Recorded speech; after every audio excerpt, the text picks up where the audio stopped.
Oiê! Hoje eu vim falar algumas dicas de estudo não tão convencionais, mas que me ajudaram muito na minha época de ensino médio. Eu terminei a escola ano passado e eu tenho certeza que essas dicas podem ajudar vocês também. Então vamos para as dicas.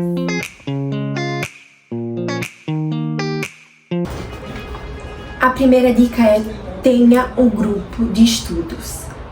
Independente se você for uma pessoa de muitos amigos ou poucos amigos, mas você já tendo contato com outra pessoa, você já consegue montar esse grupo. E grupo que eu tô me referindo são grupos no WhatsApp ou no Instagram. No Instagram é legal que você consegue ficar mandando as mensagens no assunto diretamente, mas também dá pra criar no WhatsApp. Enquanto eu tava editando, eu acabei lembrando de outras dicas, que é justamente você tá acompanhando perfis nas redes sociais, perfis de estudo mesmo, sabe? Principalmente se você tá em época de Enem, tá seguindo os perfis do INEP, do Ministério da Educação, mas também contas de cursinhos e de pessoas que realmente fazem postagens que podem agregar alguma coisa. E assim, de forma alguma, isso torna o seu momento de lazer, né, de redes sociais, um momento de estudos. Mas assim faz com que apareçam dicas e coisinhas assim que podem ajudar bastante. E mesmo que seja uma pessoa, ou mesmo que você só possua esse grupo de amigos na escola, crie um grupo exclusivamente para você estar falando de assuntos de estudo. Além de que vai estar tudo mais organizado, separado, lá basicamente vai estar reunido tudo de estudos. Então vai ficar sempre mais fácil de você estar procurando coisas e mandando coisas também. Também lá serve como um canal de aviso. Por exemplo, o professor fala alguma coisa, você já coloca lá. Serve tipo também como um bloco de notas, uma agenda. E lembra assim, mesmo que você tenha um grupo de 4 amigos na escola, você só fala com essas pessoas e você já tem o seu grupo no WhatsApp, cria outro só pra estudo. Porque assim vai ficar muito mais fácil de organizar as coisas e tudo fica mais prático também. E ainda nessa linha de raciocínio de grupo de estudo em coletividade, uma coisa muito importante é você ter um senso de ajudar muito grande. Você encontrar os pontos fortes e fracos de cada um e compensar as dificuldades uns dos outros, se ajudando, ensinando as coisas. Não tenha receio de ajudar. Eu sei que nos últimos anos da escola vai crescendo um clima de competitividade. E seja pela escola, seja por pressões familiares, seja por muitos fatores, acaba que o ambiente de ensino se torna um ambiente muito hostil e de muita competitividade. Mas assim, lembra que a pessoa que você está ajudando hoje, amanhã vai poder te ajudar de volta. Então, esteja sempre pronto para ajudar e ser ajudado. Estar cercado por pessoas que só te colocam para cima faz toda a diferença na sua trajetória escolar, porque essas pessoas vão estar sempre te incentivando. Então, criar esse grupo de estudo em que pessoas estão sempre se ajudando vai poder amenizar todo esse ambiente hostil que acaba se tornando os últimos anos da escola. Muitas vezes, né? Não é sempre, mas é muito comum.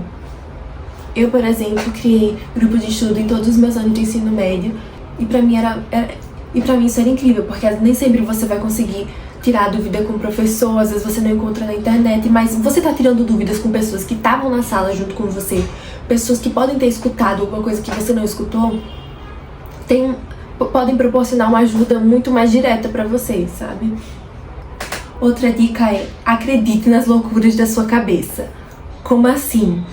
Existe uma técnica de estudo, eu já vi algumas pessoas comentarem sobre, eu não sei exatamente o nome disso, mas é quando você, pra lembrar de alguma coisa, você associa a outra coisa.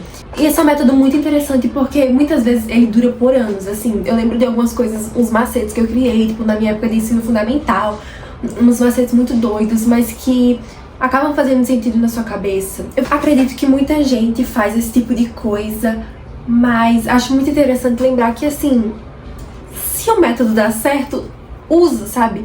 Não vai mexer no que tá dando certo, tentar invalidar essas loucuras e só acredita nelas, que isso é o que tá dando certo, isso é o que tá te colocando pra frente, isso é o que tá te fazendo bem nas provas e bem nos estudos. Então, só acredita nessas loucuras. Por exemplo, o termo prova de matemática.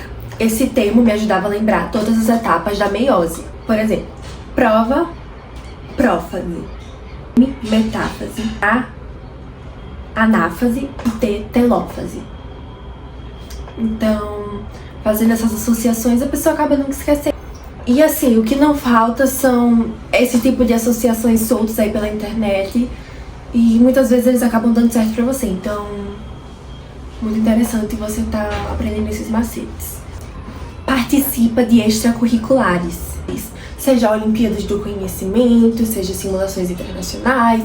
Eu sei que por muitos motivos não dá certo participar, seja porque não existe na sua escola, não existe onde você mora, essa disponibilidade de você estar fazendo Olimpíadas ou simulações internacionais, mas lembre que existem algumas Olimpíadas e simulações que são totalmente online e que você, independente de onde você estiver, você pode participar. Depois eu posso falar um pouco mais sobre quais são essas Olimpíadas, mas não deixa de participar delas. Simulações também, existem muitas simulações online. E outro impedimento para algumas pessoas participarem é muitas vezes o medo de você estar falando em público, de você estar debatendo, ou o receio de você não conseguir medalha alguma e se frustrar com isso. Mas assim, pelo menos eu como uma pessoa que faço só uns 7 anos de Olimpíadas e há uns 3 anos simulações internacionais, eu não ganhei medalha nem nenhuma classificação na maioria delas. E isso é super normal, sabe? Você não começa ganhando. É com a prática que você vai entendendo como essas Olimpíadas, essas simulações acabam funcionando e daí, eventualmente, a medalha vai chegar. E mesmo que não chegue, só de você estar participando, de você tendo essa experiência, é um desafio a mais que acaba ajudando também em outras áreas da escola.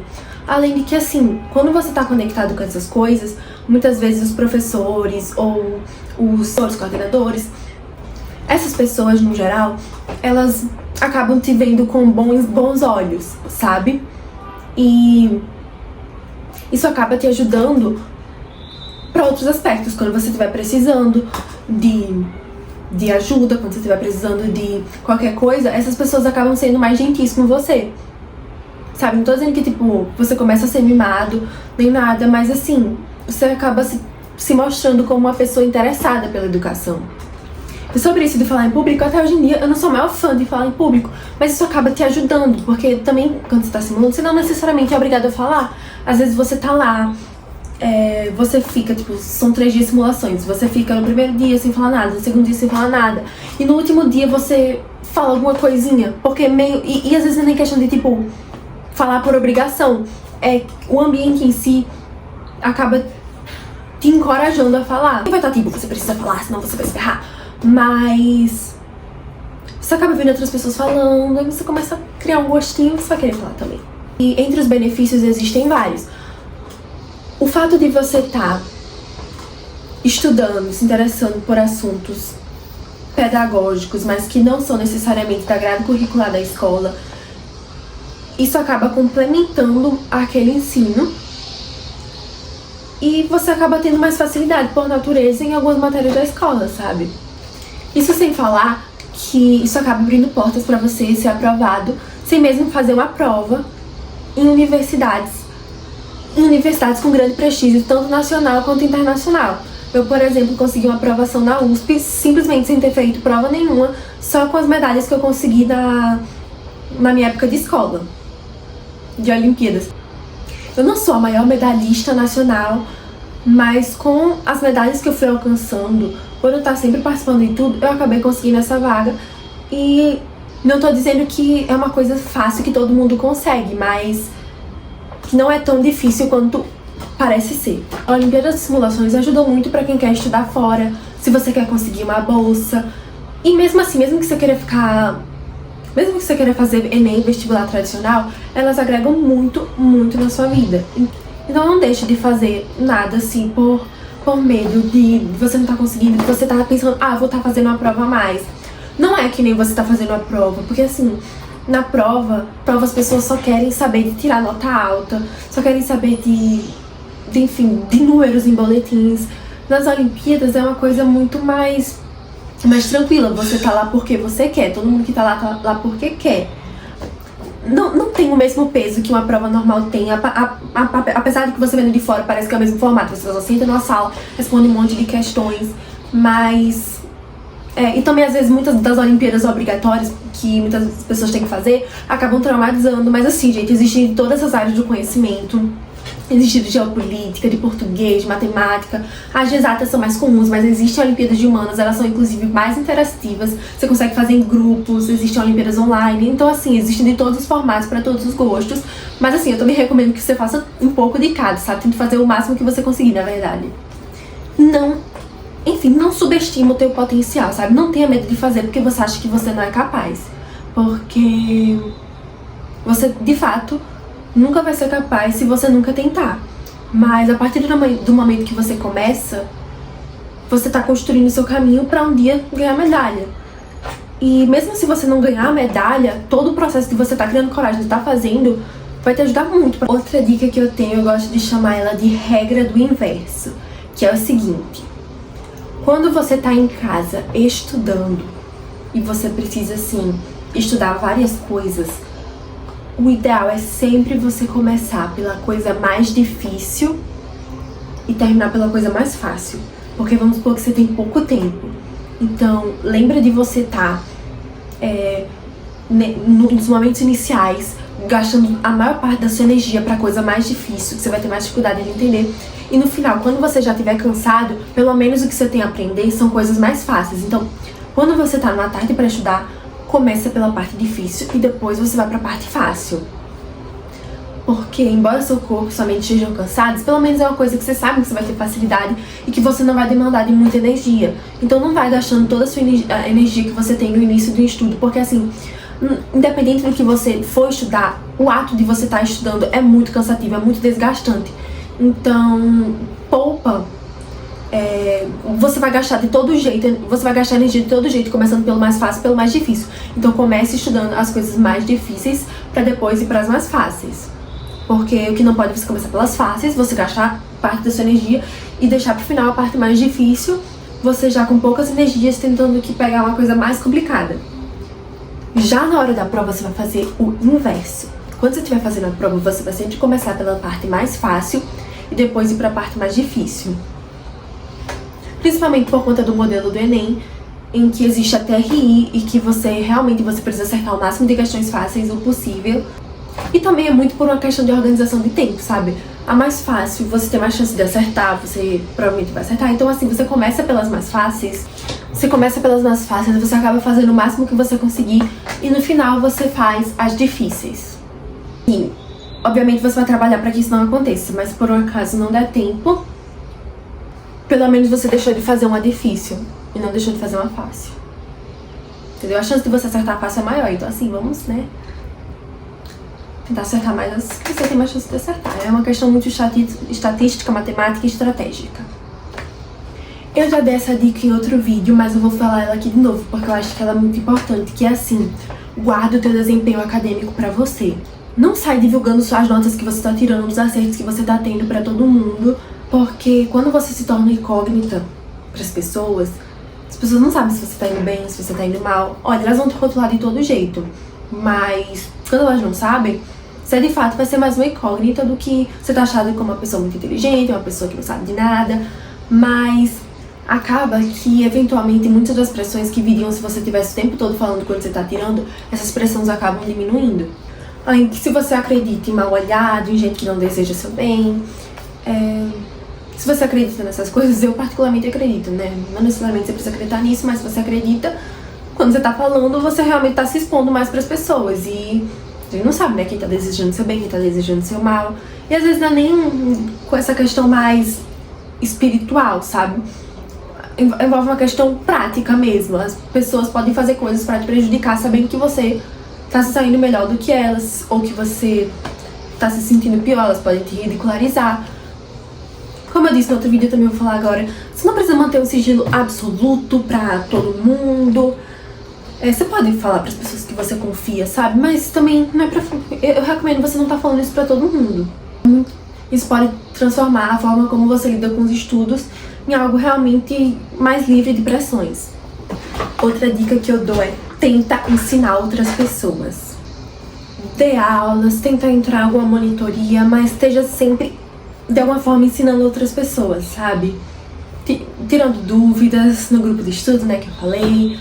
Ou se você tem irmãos mais novos, ensine eles.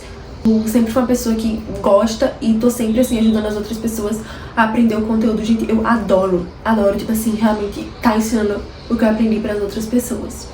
Tirar dúvida dos outros. Não consigo nem contar nos dedos o tanto de vezes que pessoas foram me fazer perguntas de alguma coisa e eu não fazia ideia do que era. Mas eu fui atrás de aprender e fui explicar pra pessoa sem nem mesmo eu saber o que era aquilo, sabe? E eu não falei pras pessoas. E quando chega essa demanda pra você de alguém te perguntando alguma coisa e você meio que fica com aquela responsabilidade de, tipo, passar pro próximo. Você só passa pro próximo aquilo que tá muito bem esclarecido na sua cabeça. Então quando a pessoa vai pedir sua ajuda, você meio que faz de tudo pra realmente aprender melhor, sabe? E você tá falando isso em voz alta, meio que isso ajuda a esclarecer muitas coisas na sua cabeça sobre aquele assunto. Além de que você tá fazendo bem a outra pessoa, né? Você tá ensinando. Também você acaba desenvolvendo uma habilidade de, tipo, decodificar algumas coisas. Porque, por exemplo, vamos supor, alguma amiga minha não conseguiu fazer uma questão de matemática e, assim, eu também não tinha conseguido fazer aquela questão. Mas, assim, só de ela me pedir essa questão, eu ia atrás da resolução, eu tentar entender a resolução. E pra eu poder fazer com que ela entenda também, eu preciso, sabe, todo esse processo de você tá transcrevendo pra ela, você tá traduzindo. É um baita exercício mental, sabe? Ainda seguindo essa linha de raciocínio de participar das coisas da escola, eu não tô falando só disso que tem uma ligação um pouco mais direta com a parte pedagógica, tipo as Olimpíadas das Simulações. Participa também de encontros de formação, de outros tipos de extracurriculares. Porque, assim, essas coisas que engajam muitas outras pessoas, você acaba se conectando com pessoas para além das pessoas que estão na sua sala de aula. Então, tá participando desses outros tipos de atividade acaba que faz uma espécie de networking e ao conhecer outras pessoas, você acaba tendo outras fontes de ajuda, outras fontes pra você estar ajudando. E é um momento assim que você realmente começa a mudar a sua relação com a escola, porque ela passa a ser algo a mais do que uma mera obrigação, notas, aquela coisa mais monótona, sabe? Então, tá engajado em outros tipos de coisas, além de que de fato vai ser bom pro seu currículo, principalmente se você quiser estudar fora, essas outras coisas, elas... Minha memória acabou, então precisei terminar a gravação aqui por essa câmera. Enfim, mesmo que o que você deseja fazer não tenha na sua escola, saiba que você mesmo pode começar a tentar desenvolver alguma coisa, sabe? Todos os projetos começaram pequenos de algum lugar. Então se junta com um grupo de pessoas, obviamente você não vai conseguir fazer tudo o que você quer, mas não custa tentar, sabe? Então, assim, tenta participar de algum esporte, de alguma arte, num grupo de teatro. Gente, juro, pra mim grupo de teatro é uma coisa das que mais tem vantagens no mundo. Eu poderia fazer um vídeo só falando das vantagens que é você estar num grupo de teatro. Mas assim, se não for seu gosto, tenta buscar algo que realmente você tem muito interesse em aprender.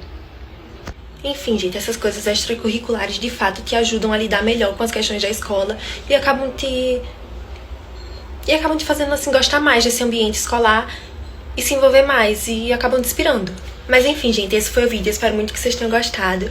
Essas dicas foram mais direcionadas pra escola, mas eu pretendo depois fazer um vídeo também focando na faculdade, trabalho, cursinho. Mas eu acredito também que essas dicas podem ser aplicadas nesses outros ambientes. E eu espero muito que vocês tenham gostado. Beijos, até o próximo vídeo.